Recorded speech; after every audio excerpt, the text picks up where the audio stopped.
Hi, everyone, and welcome back to the Squall Growth Podcast. I am so excited to have Daniel Ibri with me today from Mindset Ventures. Thank you for coming on the show. Thank you so much, Chris. It's a pleasure to be here.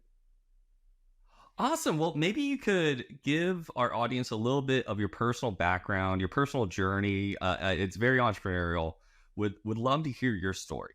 Cool. It is. So born and raised in Brazil. I'm calling now from São Paulo, even though I spend maybe half of my time abroad, but I still have my base here. My home is officially here. And I started my career after management school. I went to work in strategic consulting. So I was like a consultant, like many, I guess, VCs or entrepreneurs for a few years.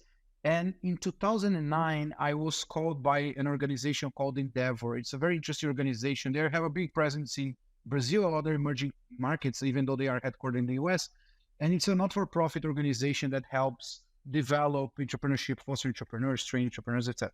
So they called me as a mentor, and I started there. And I said, guys, why do you want me as a mentor? Like, I'm a consultant, I study I don't know anything about small companies. I only do this like multinational. And they said, no, maybe you can help with something.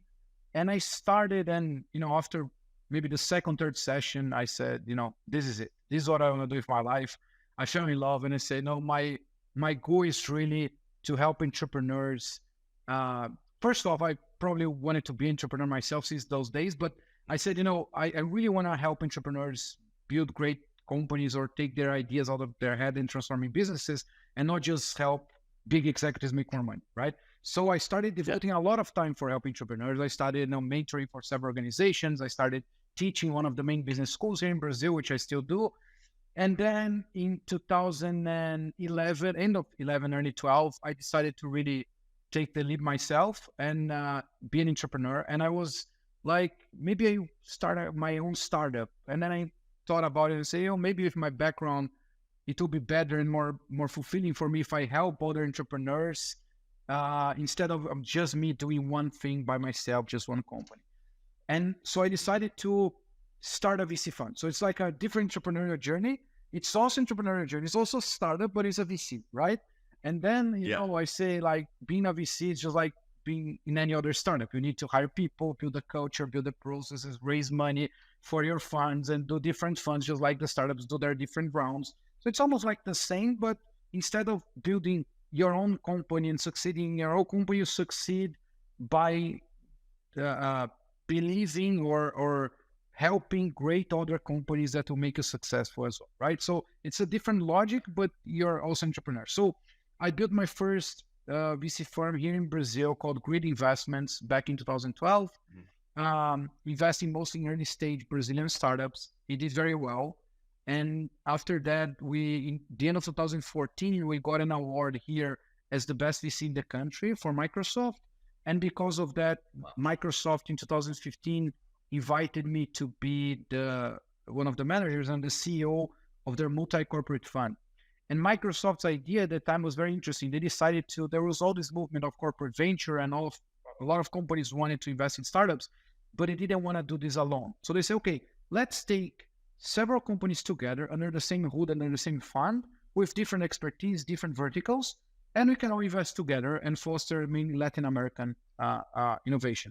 So I was the CEO there, and we brought like Microsoft and Qualcomm and Monsanto and two Brazilian banks. So a group of 6-7 companies into a fund, and I was managing that, investing in Latin American startups. And then after a couple of years, I think two things probably happened. One was, I was the CEO there. I had a very flexible structure. I was not inside Microsoft's hierarchy, etc. But even though I was kind of reporting to these corporations, and I saw a little bit myself back on the old days having a job, and I said, this is maybe not for me. I want to do maybe something myself. I want to be more, more flexible, more entrepreneurial. So that was starting to bug me. And second, I had an amazing opportunity that Microsoft opened the doors for me in 2015 to go to Israel to try to learn what they were doing there, because Microsoft has an amazing presence in Israel. They have one of the best accelerators in the country, good track record. So they said, since you're kind of connected to Microsoft, why don't you take the opportunity to go there and see what we are doing? So I was there, and then I was blown away, and I said, well, this is the real thing, right? Amazing entrepreneurs, amazing technology, great people. But what I saw there was really that they needed a big market. Now, as most of you know, Israel is a very tiny place. So they start a company there.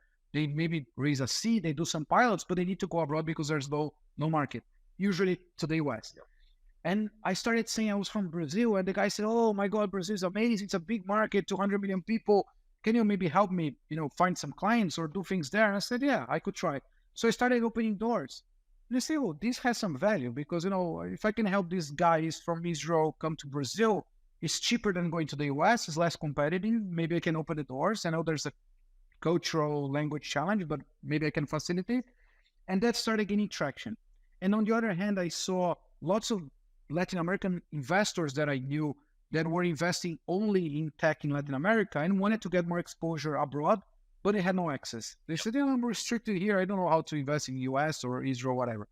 And I said, "No." Then my entrepreneurial bug again hit me. And I said, "Oh, this looks like a good opportunity." So in the middle of 2016, myself and Camila, my co-founder, we spin out of this Microsoft fund, the corporate fund, to create Mindset Ventures, which is the fund I run today. And the idea was, let's build the first VC that is fully international and cross-border, really raising money all over. We raise money globally, but I'd say still the majority of our resources come from Latin America, but we only invest in the US and Israel. So it's like, raising from investors that are not on the mainstream necessarily, to invest in the two better, at least in our perspective, the two better technology markets worldwide, and then help these people if and when it makes sense cross-border, right? So Israel to the US, US to Brazil, Israel to Brazil, whatever. So that's how we kind of started our journey in Mindset. So Mindset now, as I mentioned, we are international fund, so invest only in the US and Israel. We have offices in the US, Israel, and Brazil. So the team is distributed across these three geographies. We invest in early stage, so seed plus Series A startups, only B2B, only software, right? So it means we don't do consumer, we don't do hardware, we don't do biotech, but pretty agnostic on the B2B space. So we did a lot in like SaaS, AI, fintech, cybersecurity, a little bit in digital health. So as long as it's like enterprise focus and software, it's what we do. We invested, so now we are in the process of raising and investing our fund number 4. It's a $100 million fund. And we invested so far in 62 companies over these like almost 8 years now, made like 12 exits to unicorns. So far things are going great, but still, VC is a long-term game. So we still need to prove ourselves in the next year or two, but trends look good so far. So that's kind of the entrepreneurial journey, how I end up like doing VC, and why a Brazilian guy is investing in Israel, because always people ask that. So that's kind of a rationale behind it. I mean, it's such a cool story to hear. And I mean, it's really something that I believe in, is this globalization, is that we're more connected than ever. And I think that while the pandemic has locked down physical interaction and physical borders and isolationist politics, there's a huge, on the internet and on the digital realm, we're more connected than ever before. The world is smaller than ever before. And this is, I think, one of the most overlooked opportunities from entrepreneurs operating in the US, Israel, Europe, and ignoring the world, right? Mainly just because of small things like, it's funny, like language, which, is easily solved. You can localize anything pretty fast. Now with AI, very fast, right? So I think, and you can learn the culture, you can learn the how people operate, as long as you have someone on the ground, like a partner, a reseller, a JV, an acquisition, an investor, an employee, doesn't matter. But as long as you have someone who understands how it operates in a country, can open the doors, you can definitely do that, right? At the right time, it can be a good strategy. So when you think about advising startups in terms of going international or going into another market that instead of their home market, right? How do you think about that? How do you think about the timing, testing that? What's your advice? So I think what we learned, and of course, learn means doing lots of mistakes at the beginning, right? But what we learned over the years is that going international is always more complex or more time or money consuming than people usually think. And we did a lot of mistakes in like trying to not force, but maybe incentivize companies because of our presence of going international before it was the right timing. And it was really bad because they defocus of the operation. They say, okay, you have this guy that can open me a lot of doors with potential customers, whatever. And at the end of the day, you make a lot of effort, spend a lot of time, you defocus from your core. And, it's not that fruitful, especially because it takes longer to mature, right? Any international efforts, doesn't matter the geography, takes long. So I would say being mindful of the right timing. And usually it's like Series B plus, when you have some time to really, and time and money to really spend your core focus of the early adopters of your product, your software, your solution. When you think, so then when you're looking at your portfolio companies as well, and you're looking, you're investing pretty early stage, how do you think about creating business rhythms with marketing reporting up to investors from a board perspective? This is often a new thing. I remember when I did this for the first thing, I had no clue what I was doing as an entrepreneur. Yeah, I think so. Just one step back on your question, right? I think the essence is having a good communication with some predefined timing and very transparent with your investors generally is a very good practice, right? I know usually entrepreneurs say, I don't want to, waste a lot of time talking to my investors. I don't want to waste my time preparing reports. It consumes my time with bureaucracy, blah, blah, blah. I totally understand that. And I don't think you need to, as an entrepreneur, to waste your time building beautiful reports, PowerPoints, whatever. But I think it's just a matter of discipline, right? And for investors, the worst case that can happen is be on the dark, right? Like the company suddenly goes out for like 6 months. You have no idea they are still alive. They're growing, they're good, doing well. They died. The guy disappeared. You have no idea. So, if you want to build trust and build even like comfortable in asking things to your investors or asking even like advice or even a follow-on investment or open doors, you should really be transparent and communicate a lot. And establishing this discipline is something that is way easier than people think. It's just like, so we have companies, for instance, that do monthly emails that they send, they divide in topics. So let's say product, sales, team, traction, or finance. And they do like 3-4 bullet points per each. I'm sure it doesn't take him more than, 20, 30 minutes to write this email, right? Once a month. So it's just one email. It's simple. It makes everyone comfortable. We have another company that does investor meeting once a quarter. So that's besides the board, right? There's the board that goes to investor meeting. So they schedule 1 hour per quarter. They send an invitation for a Zoom call. All investors can jump in. Whoever wants, you can jump in. They do a small presentation. They say, this is what happened in the quarter. These are the challenges. It's going well, not well, blah, blah. Any questions or suggestions? And of course, at the end of the meeting, there's always the asks. So you as an entrepreneur should also be demandful of your investors, right? Yeah. What do I need from you guys? You just heard this story. So I need you to help me fundraise. I need you to open these doors. I need you to help me hire. So you should ask as well, but you cannot ask if you're not reporting, right? So I think having this discipline is very important. And as you asked, going back to your question, I think in the earlier stages, right, the sales motion and the go-to-market and the traction are very, very important indications of market fit, etc. So I think those reports are very interesting. And I personally like entrepreneurs who really measure things, right? So they put like KPIs, they put, statistics, they know the funnel, they know the conversion rates, they know the lifetime value, they know the CAC they are spending per customer. So the earlier you measure and the more you measure, the easier it is for you or the board to make a decision. I think that's a big point of regular updates and getting in KPIs, because their team, the CEO and your marketing team is seeing this much, right, of the market. You're seeing your funnel, your efforts, what you're doing, right? And maybe you talk to some buddies, right? But then your investors, and hopefully you have multiple investors, they're seeing across their entire portfolios, and they might be seeing something like, oh my God, TikTok is getting you, this company is doing TikTok B2B and it's working. Yeah. Maybe you should try it, It's best practice. One thing that we are doing a lot to help our companies, and it's being, we thought it would be great, but I think the results are even better than we imagined. We are taking the C-level of our invested company, not a CEO, but like CMO, CHRO, CFO, and I think even the CTO, and doing like small discussion groups, I think every 6 months among them. So let's take all the CHROs of our portfolio Normally, we bring a speaker from a more mature company that speaks for like, I don't know, 30 minutes, right? 45 minutes. And then we make a discussion like, guys, what's working for you? It's all B2B. You can be healthcare or cyber, it's different. But what are the best practices? What have you learned? What are the challenges? And they can exchange, because we don't have competitive companies in the portfolio, they can exchange among themselves. And it's like very, very helpful. Like the kind of insights that you take are great.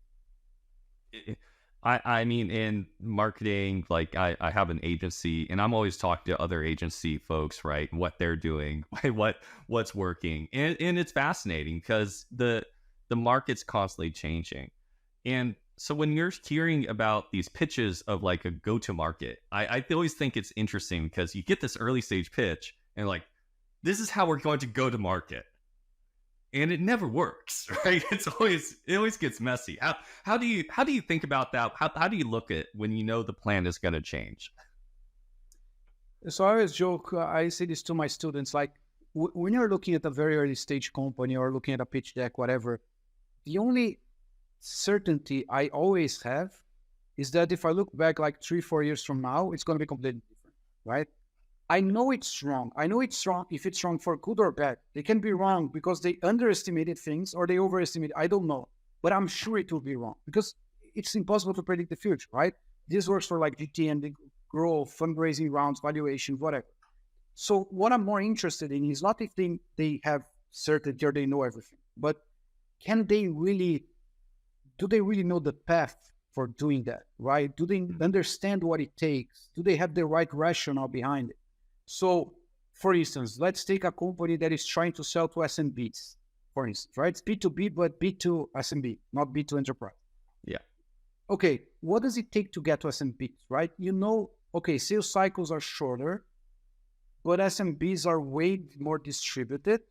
Contract size will be smaller.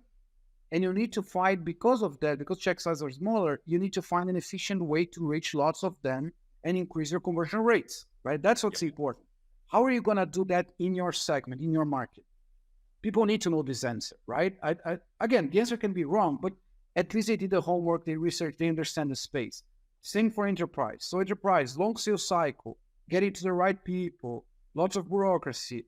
Do you have, for instance, the cash flow needed or the senior structure needed to do that, right?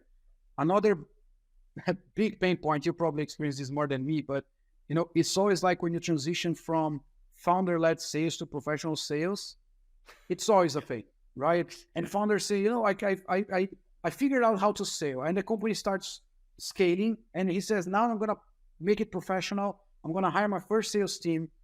And like 90% of the times, the first, I don't know, VP, sales, HRO, however you want to call it, doesn't work.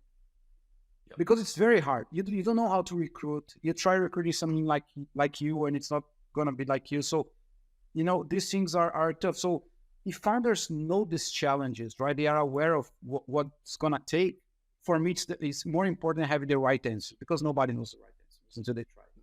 That's absolutely correct. So I know we're running out on our time here.